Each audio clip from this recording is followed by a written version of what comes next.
Hello and welcome to There's No Business Like, a podcast where friends and industry colleagues explore topics and interview leaders in our industry of professional theatrical touring. Welcome back, everyone, to this week's episode. As always, I am joined by my friends, Brian. Hey, Brian Selmer from KU Presents. Danielle. Hey, it's Danielle Van Hook from the Alden in McLean, Virginia. Josh. Josh from Marion, Illinois, Marion Cultural and Civic Center. And Katie. Hi there, Katie Miller with the Midland Center for the Arts. And I'm Kevin Maynard from Quad City Arts, splitting the border between Iowa and Illinois. So, friends, this week I had a great opportunity to sit down with Sarah Rogers while I was at the Edinburgh Fringe Festival. And I wanted to ask you all, what is a big risk that you took professionally that you were nervous about that ended up paying off? Kevin, that's a great question. I am thinking of back when I was in the early days of my career. I think I was still in college applying for programs coming out of undergrad. I applied for some sort of like fellowship internship program at a really prestigious theater company out of Chicago. And the application was one of these that like they ask you the same question 4 times in a row and you have to figure out how to answer it in 4 different ways. Didn't get an interview for the fellowship, but I really wanted a shot at it. So I just took a risk and I wrote them an email, like a long email explaining like, I don't think I did really great in this application. This is why I think I'm a good fit for the program. I'm looking at this sort of opportunity instead of going to graduate school, et cetera, et cetera. They were so impressed by the fact that I like took the extra time to write this letter to them and like follow up and whatever. They gave me an interview. Interview was terrible. I did terrible. That's okay. But I think the lesson was like putting yourself out there sometimes actually does result in like taking that next step forward. And it was a really valuable lesson. That's great, Katie. I think deciding to leave a job and like switch paths makes me nervous. I think it makes a lot of other people nervous as well. And I really felt that way whenever I left my position at the Wolf Trap Foundation because I absolutely adored the organization and I really loved the work, but I knew I wanted to be in presenting. And I was having a hard time and I was maybe going to try and go about it in a little bit of a roundabout way because I just didn't see any other kind of path forward. And that just felt like the biggest risk at the time. And it was so scary because it's like you can't like undo it, right? You don't get like a trial period in your job and then you just go back. But I think it paid up because I'm very happy as a presenter. For me, there's a couple of examples over the past couple of years, but whenever ECE touring picked up hip play ballerinas, I heard the concept and I said, let's get it on the books, and made an offer before I ever saw them showcase, before they ever went on tour, just because I believed that it would be something very cool just from the concept. And then pandemic happened instead of the show happening, but it remained on sale for 2 years while we were closed. And coming out of the pandemic, all of a sudden it was sold out. And we had this amazing sellout show, and it was off of this random risk. And the other part was that, like, by the time it happened, we had planned on losing money on that show. Obviously, with the sellout, we didn't. And with what we had booked it on, we had booked far under what they were now getting for their tour dates. And so we revised contract in the end to so it would benefit everyone, and so that they would feel like they weren't being taken advantage of by them still doing the show, even though they were booked at a lower fee originally. And so it was a win-win for everybody involved and such a great thing for the community. And I couldn't have been happier with it. So when I was at the Rialto, we had traditionally done a summer kind of program for like high school students in the area that were interested in musical theater. And we had worked with this group that toured around and put up a musical. But I had questioned people about this because I'd never heard of this group, and I looked into them and they didn't really have any Broadway credits, but they were promoting like a Broadway experience. And then when I started talking to some of the parents in the community, I found out that a lot of the kids, like depending on what you were cast, like if you were cast in a chorus part and the chorus wasn't in the show a lot, they still had to be there the whole time during the 2 weeks and pay the same amount, but they would just be sitting the whole time and not learning anything. I'm like, there's got to be a better way. So it was actually around January. And while I was at APAP, I reached out to my friend Eric Scotto, who was performing in Something Rotten at the time. You know, it was a Saturday, it was a 2-show day, and he agreed to meet me at a local bar right down the road from the St. James where he was performing. And I talked with him to see if there was any way that he can help me figure out, because I had this idea of a Broadway boot camp where I could actually use real Broadway performers, pay them to come out and work with the kids. But that way, nobody's just sitting around, like everyone gets an experience, so on and so forth. My goal, selfishly, is I was trying to get him and his husband, they're a power Broadway couple, David Eggers. And I'll shout out David. He has a wonderful Broadway podcast called The Mental Game of Musical Theater. Really awesome. Check that out. But anyway, my goal was to get them to come and be like, my idea was to have a lead teacher or teachers for the 2 weeks. So there's consistency with the students, but then have a rotating door where several Broadway stars would come in and out. Like they'd be there for maybe 2 days and then it'd be a whole new group of them. And that's ended up what we did. I won't go through all the steps of what they did, but it was an amazing experience. All the visiting artists that came through thought it was amazing. They were like, this is an incredible model. In addition to that, I wanted to make it more accessible too, and not just be like the rich kids in the community, because it was going to be more expensive. And we had gotten this really great money from a charitable trust to help offset everything. And we had gotten so much money, not only could we pay all these performers and pay for their travel and, all their expenses and so forth, but we also were able to have 20 different scholarships. There were 10 of them that were full scholarships, and then there were partial scholarships, all on a need-based, format. So I was really proud of that, and it worked really well. That's very cool, Brian. That's awesome. Love that. Yeah, I would love to steal that. When I was at the Orpheum Theater, we didn't really have a great sound system, and we had to go through like a pretty big renovation and stuff. And so I, being the 20-something cocky kid that I was like, oh yeah, we're definitely going to be able to fundraise for this system and put this in. So I booked a show that basically relied on us having to have those upgrades, then started doing the fundraising. Obviously, like, booked it out far enough. I will say, like, one, it worked out, but the bigger thing on that was it relied on us putting this giant array in the space, which for an old historic theater was something that was very new. It was right over the proscenium. It made the sound in the space almost perfect. But when it first went in, my fear was that I had just ruined the theater. And I had people that were like there when they were coming in while they were installing this thing that basically shared the same sentiment. We're like, this is awful. And then once that show that I booked came in, nobody noticed. Literally, the only people who noticed it was like the people who saw it while the construction was going on. After that, like, nobody made a comment on it. They must have noticed the improvement in quality of sound. Oh yeah. They loved the sound system. They thought it was really great, but like nobody was like, oh, why would you put this giant speaker in the center of this?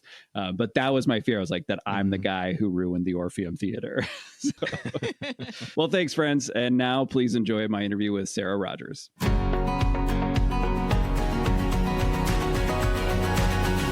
I'm Sarah Rogers. I'm a producer and agent based in Montreal, Canada. Sarah, thank you so much for sitting down with me today and taking some time out of your busy schedule. Before we start on what you're working on now, I want to talk about how you got started in the arts. So maybe dive into where your passion started in the arts. Like, where did that begin for you? Mm-hmm. I mean, I was really lucky. My parents encouraged me to see a lot of theater growing up. We would do that together. And, seeing live performance, I was just like, that's what I want to do. So not knowing that there was a whole world of work that goes into productions, you immediately think, I want to be on stage. Yes. Tried that. It was a bad idea. But I found through going to theater school that the organization of it all, the making it happen, that's what I was really passionate about. And that's what I was actually good at. So I followed that path. And in my second year of university, again, stroke of luck, an agent who was based in Toronto at the time where I grew up, he represented a whole world of artists like Robert Lepage,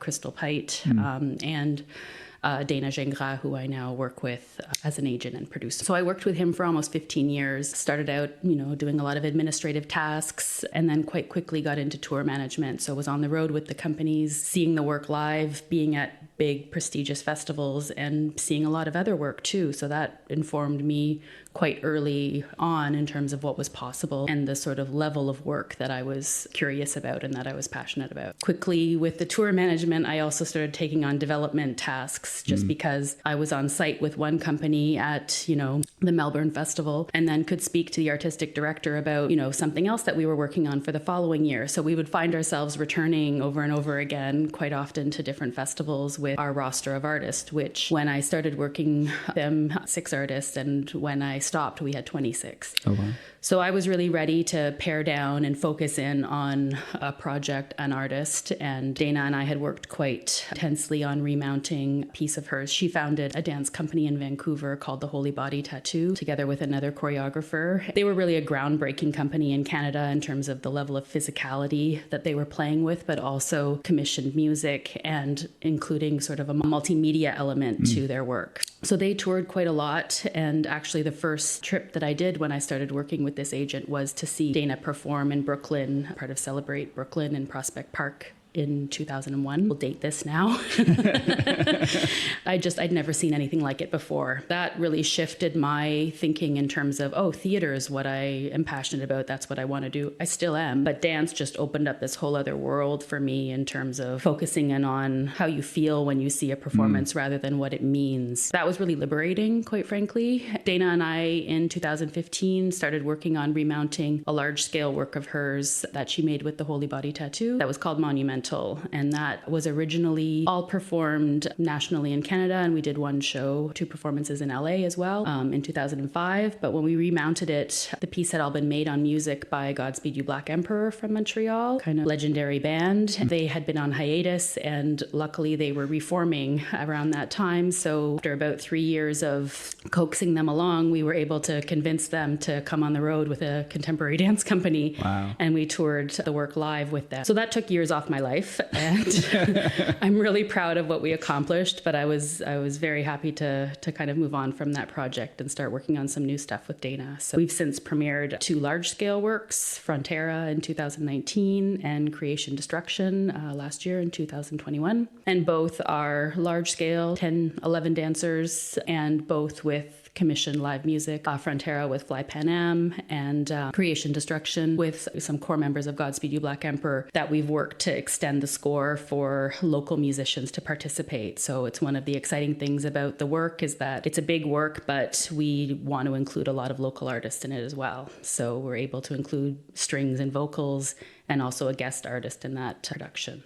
Wow, that's a lot. I want to go back a little bit. You said that you were lucky enough to have parents that engaged you into theater. Do you remember, was there a performance or a piece that was like a pivotal moment for you where you were like, this, like, I love this, that like you always think back to? I can't say it was this specific show. We watched Annie a lot. I don't know if I ever saw it live on stage, but that was definitely a fun, and it's so funny because I'm so not into musicals now, but that sort of excitement and scale, I guess, was something that excited me. And I think the idea that you could have a job that it involved all of that could be fun that way was really exciting to me. Yeah. And so you said you went to theater school.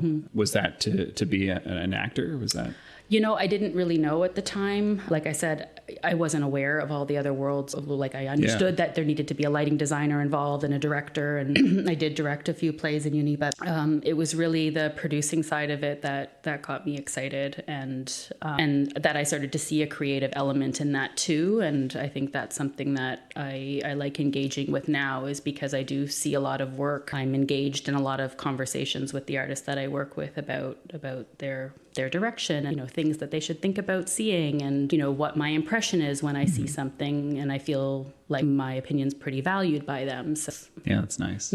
So you mentioned that you got connected with an agent. Was that through school? Or? Okay. Yeah, we were lucky. I mean, lucky, unlucky, but I guess this would have been in 2000. There was a strike at the university that I went to. TAs went on strike and we lost a few months of production course. But we maintained rehearsals and kind of kept the project alive and to reward us in a sense for that work. Our professor, Robert Wallace, connected with a theater festival that was happening in Toronto at the time called Six Stages that this agent was a part of. And so we were, all paired up with somebody involved in the festival, and they had artists from Australia, from Belgium, from the UK. But when everybody in the class looked at that list, it's all well and good to know somebody in Australia, but everybody wanted a local contact to be able to kind of pursue. So there was a bit of a waiting list for, the agents and the local people involved in the festival. So we actually drew names from a hat, and I got the person I wanted. So quite quickly, he let me know about a grant that was available to do a mentorship, and the mentorship had to involve travel. So I got the grant, and a few weeks later we were in New York, and then we went to San Francisco. And so I was able to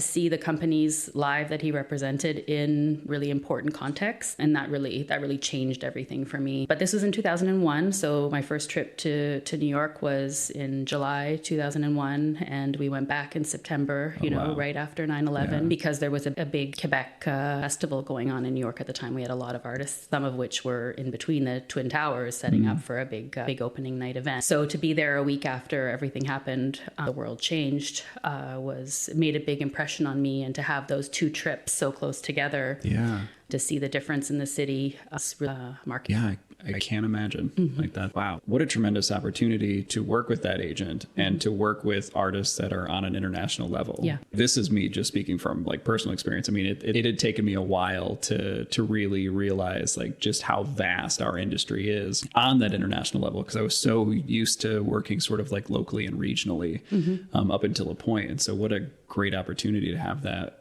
sort of early on. For sure. No, it was really special. And, I was given a lot of opportunity, but it was very much like sink or swim. So you didn't have a choice. Yeah. And a lot of it, when I look back at it, I was like, how did I do that? I always think that's one of the most amazing things to me, because I look back on like early on in my career, and I think a lot of my colleagues do too. And they're like, how did we think we could do this job? Like what? Like, like if I'd known, would I have?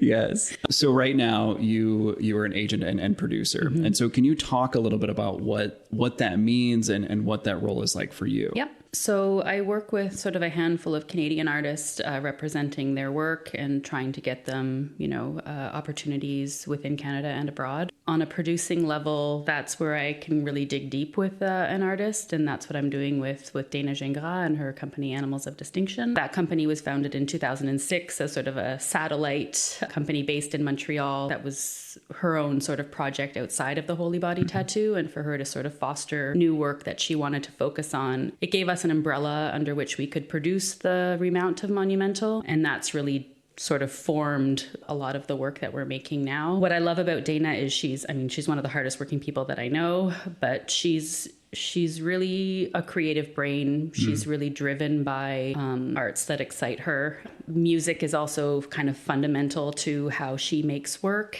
And I think that was also, thinking back to formative things that would have made me say, this is what I want to do. It's actually the music part of it, like going to live concerts. I remember going to see the Rolling Stones when I was 12 with my parents. And I was like, this is cool. This is something that is unforgettable. Everybody's having such a good time. And you're on this natural high, though there was a lot of pot smoking going on, but I was quite young, so I didn't know what that was about. But it actually might have been the music angle that made me go, oh, this live thing, this is something. And theater might have just been more accessible, actually, in a way. I wasn't going to be a rock star. That's fine. But making those events happen, and certainly like now, part of what makes me really excited about Dana's work is this commissioning of music, and then including those musicians when we tour. And you can just see the level of performance in the dancers, just it goes up a notch with that live component, and certainly the audience's experience is heightened as well. But it also, for me, like it really offers another avenue for audiences to approach the work. So, what we don't want to do is just be touring around to dance festivals and, preaching to the choir. What Dana does is something else. So to be able to look into an audience and go, oh, this is a music crowd and a dance crowd and a visual arts crowd, and they're all here enjoying this production together.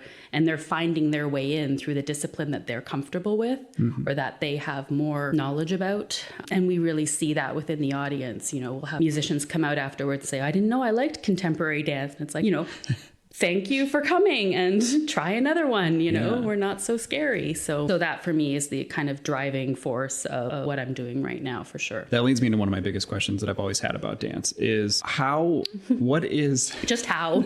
Yeah. How? Yeah. How do you find yourself talking about dance to people who don't dance or don't know much about dance? Because I will say that I am not a dancer. And I think over the past few years, I have really gotten an appreciation for dance, but I don't know how to talk about it. All I know is that sometimes when I see a piece, like I just feel something in my core. I feel that, and I don't know how to express that or explain that to somebody who has never seen a piece like that. So I'm curious, like, as either as an audience member or as an agent, that's selling this experience, selling this piece, like, or even a venue, like how do you go about talking about that? No, I think for a lot of people, it can be really daunting because theater and often music, there's language involved. So there's an understanding, there's a really practical, tangible, something you can work with. Whereas with dance, like I said earlier, it's very much about how do you feel. And if you find content within that, awesome. But the idea that there's no wrong answer on how you feel, it's how you feel. Yeah. So, that's a really basic, I remember also going with my parents to see a contemporary dance show, and my dad was pissed. Just like, I don't understand this. I feel really alienated. He was an English teacher. So for him, not having language as a base was very challenging. Yeah. But for me, it was really liberating because it meant that I could just experience and worry about the rest afterwards. Yeah. Dana does is really not, it's not dancey dance. It can be very pedestrian. Creation Destruction, her latest production. The dancers are just walking in circles for the first 20 minutes of the show. And that doesn't matter because there is so much else going on that the audience almost needs that time to get comfortable with what's about to happen. And when we performed it in Montreal at the FTA festival in May, they were expecting about 300 or 400 people a night, and we had well over 1,500 every night. Wow. And these were families, these were people, who were just riding by on their bike, and they were like, what is this? And they were transfixed by these dancers walking in circles. But because there was live music and they were trying to, establish the band and the strings and vocals, and the show also contains a massive video installation on LED screen by United Visual Artists from London. And so that takes its time to build and show what it's going to be. So I think that experience was a really special one to show that, everybody can have an appreciation for it. The 3-year-olds who were there were just as awestruck by it as the 90-year-old man who sat in front of me. So there doesn't need to be those kind of scary boundaries or borders with contemporary dance, but it's really about creating, lenses and sort of ways for the audience to approach the work that is not singular. Interesting. On the agent side of things, working on an international level or looking to move your artist maybe from, solely in Canada onto that international level, like what does that mean for you? Like how do you go about doing that? First of all, it's very complicated on a lot of levels. I'm sure. It's complicated practically, but it's also just complicated on a personal level, dealing with climate change and trying to justify that my job involves travel and that's going to involve travel for a lot of other people in order for this thing to happen. So trying to reconcile those things is not obvious, but cultural exchange is kind of the only way that we're going to grow. And for me, the work that we're making, it really speaks to time and place. It's really a cultural sort of marker of time, and I feel like these things are important to share, and they're important to share internationally to really create a bigger dialogue about where we're at as a planet, quite frankly, and where we want to go. So that can only happen through those exchanges and those dialogues, and inevitably we lived through COVID, and we created a lot of digital work, and that was great and very rewarding, but it's not going to replace the live thing for me, and certainly for some of the productions that I'm working on. So some things can translate very well onto the digital, onto the screen, but other things really need to be in the room. You need to be in the room with it to understand what is being proposed, conveyed. Yeah. So, and even those things that do translate well onto the screen, it's never the same experience. No. I think during the lockdown portion of the pandemic, I mean, a very clear, say, like winner of that was, Hamilton. Being shot by Disney has its benefits, and it's very good, but very different experience than being in the theater when that's being performed. For sure. And also, whole new sort of forms like NFTs, which are now tanking. So we tried, but we're coming back. Yeah, so people want that that physical experience. They want sure. it. I would say they need it. Yeah. Yeah, definitely. But on a more practical level, what we do, I'm sure this is new what I'm saying, but it's all relationship built. So the people that I'm proposing work to are often people that I've known for decades, and we're engaged in a longer conversation. Yeah. And this just happens to be the project we're talking about right now. And there's going to be another one, and we're going to talk about other things alongside the work or a specific project. So it's really based on that. And once you build a base of those people, it's a web, and it just keeps growing, hopefully. Yeah. And these people move around, and that helps create other, opportunities. So it's a slow burn for sure. Not something that can happen overnight. But I think that's what makes it really real. Yeah. And it's got to be super rewarding when those things get lines. Yeah. Out of curiosity, do you have a marker internally that's like, if I start a conversation or a relationship with this person, we're to talk about the work a bit, do you know like that likely this is going to take X amount of years, X amount of time, or is it just completely vary? I mean, I think we used to have a sense of, in Australia, the artistic directors change every 3 years. So if this isn't happening within 3 years, it's probably not going to happen because that person's going to move on. And then you're starting the conversation all over again, or the conversation's moved elsewhere. And then you have to build a whole new touring kind of support system where that person has gone to support the work in the tour. But I think, COVID's really shifted things. So who knows what time is even anymore.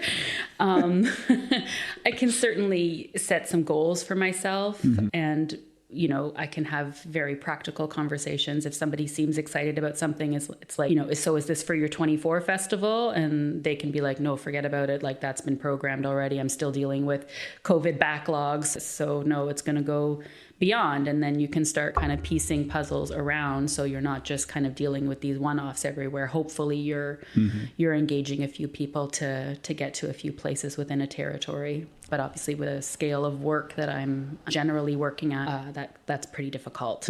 I've sat on some touring juries and looking at, what a band can kind of put together and say, look at this 14 city tour that we're doing. It's incredible. And then we have this contemporary dance company that's trying to get you excited about 2 cities. And I'm trying to say, that's incredible. Look at, they got 2 cities. It's really hard. That's interesting. But I think it's again, based on practicality, so many, there's not so many, strictly dance seasons or festivals. And so people are programming 1 or 2 dance shows also because of this budget and capacity and those things. Whereas bands can get booked 365 days a year. There's no restrictions that way. Yeah. And a lot of times it takes a lot less space. And they can move at different scales in a way that dance generally can't. One of the things that we like to do on the podcast is sort of take people back in time, pop in a time machine and go back to just starting to work with that agent out of theater school. If you had time to talk to yourself, what advice would you give yourself at that point in time? I mean, I think I did a good job of getting out to see as much as I could. I was out pretty much every night seeing some piece of theater or dance or music. When I was out at festivals, I was hustling. So I think that I took good care that way. But I would say have more confidence in yourself, and to run with projects on your own is not a bad thing. There aren't enough people doing this job as working as an agent producer, and it's hard because it really does take a mentorship experience to really understand how the field works. I haven't found anyway, a school that you can go to that can teach you all of this and that you leave with your, roster of artists and your contacts ready to go. Yeah. So it takes a long time to build that. And once you've built it, generally you've created relationships. Like this is my experience anyway. You created relationships with artists that already have an agent. So you can't really run away with them. That's not done. So I've, started dreaming up an idea that, a longer term mentorship is something that would be great that funders consider, that you would, fund a mentorship for 3 or 4 years. That gives a young producer and agent an opportunity to go to some of these also industry conferences, or here at the Edinburgh Festival, not just once, but a couple of times, so that it's not brand spanking new every time and you're daunted, and you can actually have a chance, but could give them the opportunity to also meet some artists and develop their own roster within that time that they could then branch away with at the end of that mentorship grant and run with and see if there's something that lands. So it feels like that could be something. Like the mentorship grant that I had was 6 months. So it gave me a wonderful opportunity. But if that agent hadn't seen potential in me and taken over where the grant left off, I don't know what I would have done. Yeah. So this idea that you're actually able to take some time to build your own relationships with artists and develop your own tastes and what you want to pursue, and then have the freedom to do that and not be like, well, I can't take that artist because they already have representation. Yeah. Sort of a similar question. What advice would you give somebody who is just starting out in the industry, and maybe they want to get onto the agent producing side? What advice would you give them? I mean, it's not easy. So already starting knowing that is like, you have to be really passionate, really driven, and understand that it's going to be a stressful kind of world that you're about to move into. But taking risks is a part of this industry, and the scariest things that I've done have been the most rewarding. Do you have any examples of that? I was just working in Sicily. I think I told you 2 weeks ago. Produced a show in Sicily. That was pretty difficult. Yeah. Dana, who hadn't performed in 3.5 years, and together with musician Marie Davidson, who hadn't performed in almost 4 years. So the two of them coming together and actually supporting each other to get back on stage was phenomenal and really heartwarming. And now we have something, a new piece that we can kind of explore and see what we want to do with. So. Hypothetically speaking, you're at a festival like this as an agent, and say you're at a point where you are ready to bring on a new artist. What does that look like at a festival like this? So like, say you go see a piece of work and you're like, I love this. What do you do from there? Well, meet the people who put it on, and generally go for a coffee or a beer and see if there's something there between the two of us. I mean, I generally say I wouldn't work with somebody that I wouldn't sit down and have a meal with, that we need to have that kind of relationship to be able to get through it all together, because it's not a transactional relationship that we're going to have moving forward. We're going to be going through some stuff, and we need to be on the same page, and we need to make sure we're speaking the same language to be able to kind of get through it all. Obviously, like working with Dana now for over 20 years, we have a shorthand on a lot of things. That makes a big difference. And that takes time. Yeah. So you'd have that first kind of conversation and see if there's a base to work from, and then move into the more practical things. For me, it's really important to get a sense of the artist's expectations, so that we're not way off in terms of, we want to go on a 6-month 40-city tour, and it's actually going to happen. So let's just recalibrate. So I think that kind of baseline is really important to establish from the beginning, so that you haven't been working together for several years. I love that, because I think not just in this industry, but I think in just life in general, we tend to overcomplicate things, or like build these things up in our minds, when the reality is it's that simple. There's a lot to it in that, but like, it's as simple as that first step of let's go have coffee, let's have a drink, and just see where this goes. Yeah, have a chat. I mean, I also just love hearing, expectations, but also dreams. Where do they see the show? Where would be a dream for them to present the show? I like having goals. I like having a challenge like that. So there are practical parts of the conversation, but there's also like, it's your dream to take this show to Spain. Let's figure it out. Why not? Yeah, I love that. I'm always curious in our industry. So what are you doing to sort of refill your cup, to take care of yourself? Like, what are those things that you do for you? It's an everyday struggle. Yep. We have a beautiful garden at home, so when Montreal allows it, that's a big part of my kind of my day. It fulfills me a lot to see the tomatoes grow and the chilies, and to tend that with the people that I live with. It's really a special thing, and that's incredible. Yes. That love is so real, and that joy is infectious. So I also think going for walks. I do a lot of thinking when I walk. I like going for meetings and going for a walk. That is a way of sort of problem solving and reducing stress for sure. Problems that I had when I thought, when I left for the walk aren't as heightened as when I get back, whether I've solved them or not. But it's an easy thing to let slide because the email box is being replenished. Yep.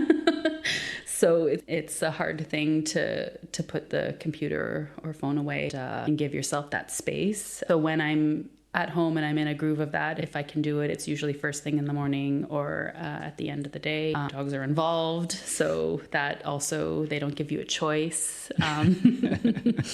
That makes it easier. Yeah. But certainly all of that completely falls off the table when you're at a festival like this, where yes, you're walking a lot, but generally it's high stress run to a meeting that you're already 5 minutes late for. Trying to make it to something. Yeah. Is there anything else that you would like to share before we bring this to a close? I think just hammering home that this is a really difficult industry, but it's also incredibly rewarding and really important. A lot of my extended family don't necessarily get exactly what it is that I do, but they know that I've committed my life to it. So they're very respectful of it and excited for me, for sure. I know that feeling.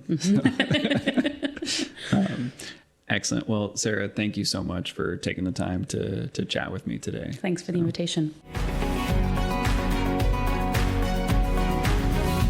Kevin, I loved when you guys were having that part of the conversation when you're like, how did we think we could do this so early on? And it's like Sarah said, we're put in the situation of sink or swim. And I think it's like when we're young and we're ambitious and we have all this energy and all of these like new thoughts, and we don't have all that experience to bog us down like, oh, this is how it's done. It reminds me of hearing Paul McCartney in an interview talk about how he's very glad he wasn't classically trained because he did things, quote unquote, wrong. But look where it led to, because he mashed up different things and just did what he could do at the time. He found interesting ways to create something new from it and became one of the biggest, if not the biggest, of all time. So, I love that, thinking about that early on. Yes, we need to have structure and guidance and blah, blah, blah. But there's also that freedom of, you just have this energy and this like go spirit that can bring you anywhere.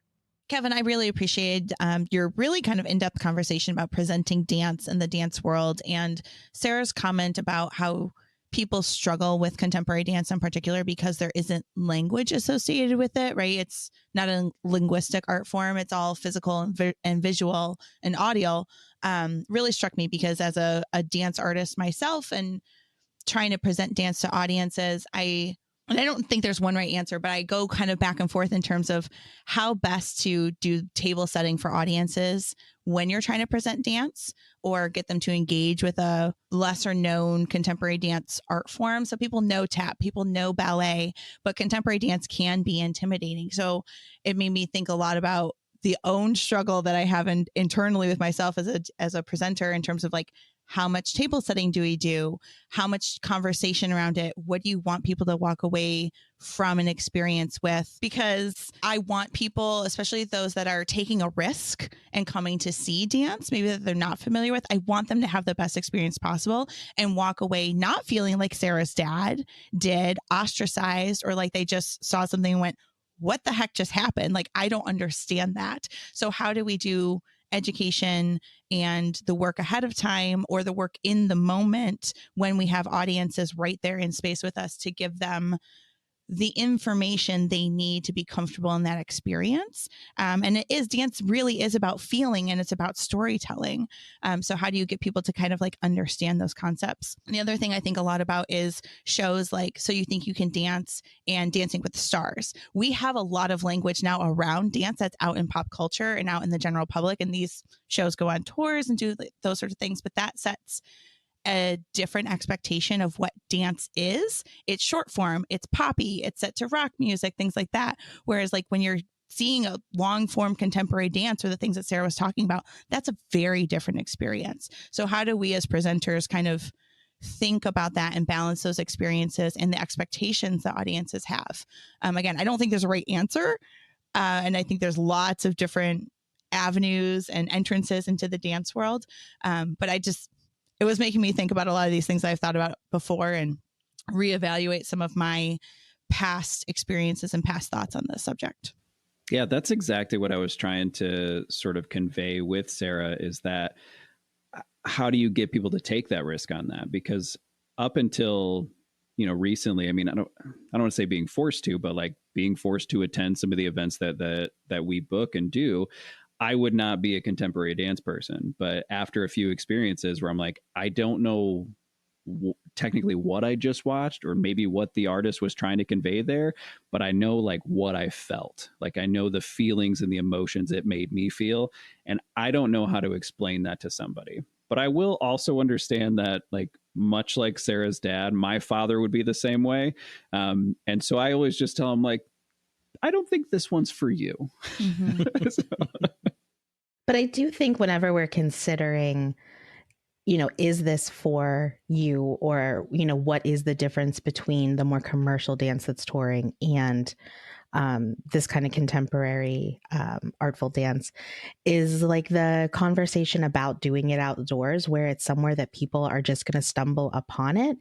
And there's sort of that extra level of like confusion and like, why is this here and what is going on, and that level to it. But at the same time, it does kind of ground it, and it does make it a little bit more personal if it's in your town or your city square or wherever it is. And I love, her talking about the outdoor dance performances that they were doing, and how it does bring in a lot of people, and maybe a lot of new people to that art form. yeah, it's a good access point. You're right. So one of the things that really stood out for me in this interview was, and it was kind of glanced over, and it's something that I didn't know, is that the directors of these festivals and other things all change out every 3 years in Australia. So that is actually pretty common with a lot of like larger festivals. Like it's mostly like the artistic directors who help book those things. Like they're on a 2 to 3 year contract, which is something I recently learned basically around the same time that I met Sarah. And I wonder what that does, though, for continuity and relationship building. Like she was saying, it makes it difficult to build those long-term relationships and book things out further in advance, and then do that advanced planning when you have so much turnover. So I'd be curious in terms just as to why that is and how that works. I think part of it is more from the festival aspect of things. When you're trying to bring in something new, like you get some excitement around a new artistic director.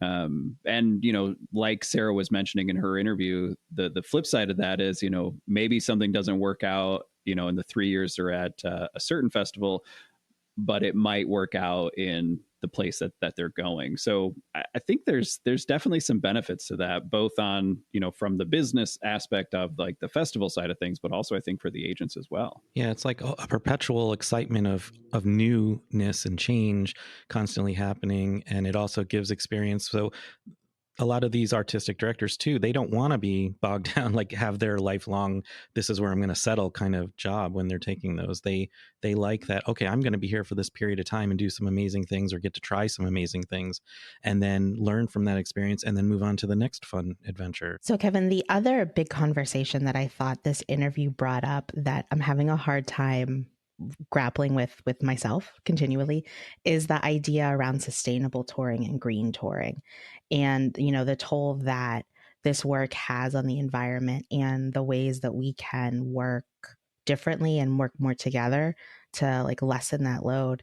And I think the more opportunities people like Sarah and us on this podcast have to talk about different ways that we're doing that, and that concern to bring that like to a heightened level of attention, is really wonderful. And I just wanted to thank Sarah for that. Speaking of touring, I thought the contrast that was brought up between touring for dance specifically versus for music acts and bands, and the freedom that there is for a commercial music act with their touring schedule versus the thoughtfulness that it takes to place and placemaking for contemporary dance. And that, a 50 city tour for a music act is a great tour, whereas a 2 city tour for contemporary dance is a great tour. And just the contrast in those two different models and understandings of what the touring industry looks like from very, very different perspectives was a really interesting thought exercise. Yeah, I think it also brings to mind the economics of both those scenarios, because if having a large dance group obviously like has its cost, but if you can only go to certain venues, like that also does increase that cost because artists need to make a living as well as eat. So that's that was something that really I thought about after this interview as well.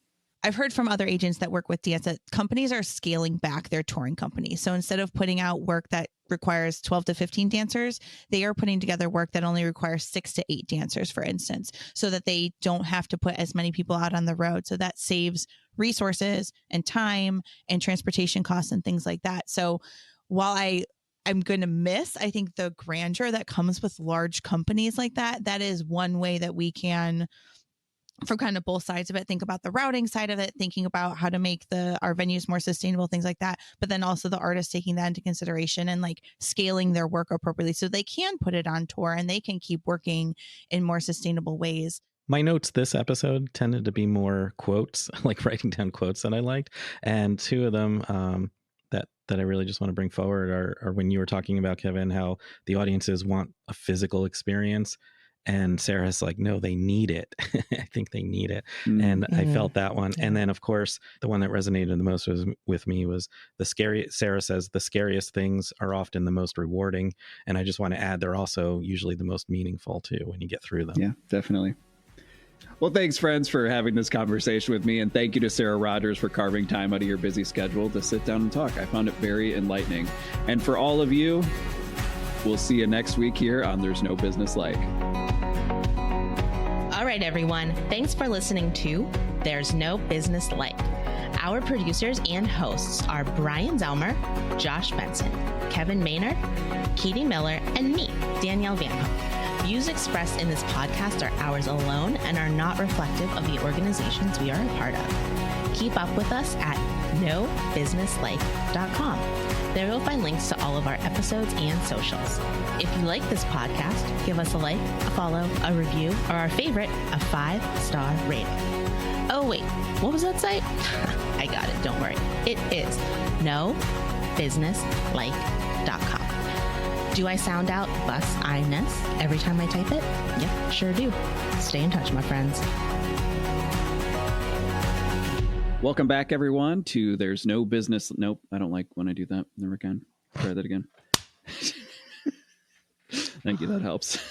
You can align that with the video now, Brian. All right. Welcome back, everyone. Damn it. How do I start this normally? What's wrong with welcome back, everyone? Well, that's very offensive, Kevin. I can't. Yes, it naturally, because so it naturally flows into welcome back, everyone, to There's No Business Like. But like, I always think it's weird when I say there's no business like, because Danielle just said no business like in the intro. Like there's a whole intro that happens. And so my brain, go like boots and cats and boots and cats. We're back. We're back. No. Oh, yes. Sorry, I have the giggles today, I think. So that's okay. That's not a bad thing. I think I'm ready this time. And I'm going to start with welcome back. After all that.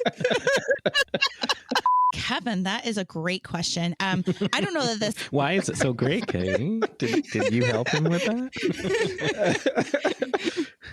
Maybe am I doing Kevin's work for him? Yes, I am. Good job, me. By the way, Kevin, I ain't your welcome back girl or whatever that is. You know, holla back girl. Yeah. No, welcome back. Yeah, but girl. it's a welcome back for him. BANINAS. BUSINSI. Wait, I can't do it. Nope. Mississippi. I was trying to spell like Mississippi. BISSIS. There's no business like Mississippi. IPPI. Oh, it's perfect. All right, go ahead, Katie. If you need to pat yourself on the back again to get started, feel free. Hey, Kevin, that's a great question. I am thinking of a risk I took. She pat herself on the back again. And then started laughing. All right, Kevin, I'm going to say it again because it's just the entrance into it. And I'm not patting myself on the back. I Aren't think it's you? No, that was not my intent at all. That's like when you make a pun when you really don't intend to make a pun. It's that situation. And then you say no pun intended, but nobody believes you. Yeah. It's exactly like that. Because you're just punny. Good job, Katie. Thanks.